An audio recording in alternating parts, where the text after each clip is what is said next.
ఎవరైనా బీఆర్ఎస్ కార్యకర్తలను బెదిరింపులకు గురి చేస్తే వారి పేర్లను పింక్ బుక్ లో రాసి పెట్టుకుంటామని, ఎవరిని వదిలిపెట్టేది లేదని ఎమ్మెల్సీ కవిత హెచ్చరించారు. కామారెడ్డి జిల్లా బాన్స్వాడలో జరిగిన బీఆర్ఎస్ రజతోత్సవ సభ సన్నాహక సమావేశంలో పాల్గొన్నామే కాంగ్రెస్ నేతల తీరుపై ఆగ్రహం వ్యక్తం చేశారు. కేసీఆర్ మంచివారు అయ్యుండొచ్చు, కానీ తాను కొంచెం రౌడీ టైప్ అన్నారు.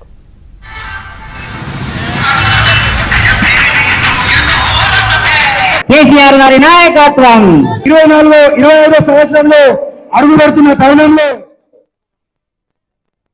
అక్క ఫోన్లు చేసి బెదిరిస్తున్నారని చెప్పి అన్న జుబేర్ అన్న ధైర్యంగా ఉండు. ఎవరెవరు బెదిరిస్తున్నారో వాళ్ళ పేర్లు బరాబర్ పింక్ బుక్ లో రాస్తాం. ఇడిచిపెట్టేదైతే ఉండదు, అందులో ఏమీ ఆలోచించదు. కేసీఆర్ సార్ మంచోడు కావచ్చు, నేను కొంచెం రౌడీ టైపే, ఎట్టి పరిస్థితుల్లో ఇడిచిపెట్టుడు ఉండదు. ఇక్కడికి బాన్స్వాడలో మిమ్మల్ని సతాయించి మిమ్మల్ని పోలీస్ స్టేషన్కి ఈడ్చినటువంటి ఏ ఒక్కరిని కూడా నేను మాత్రం క్షమించే అవకాశమే ఉండదు.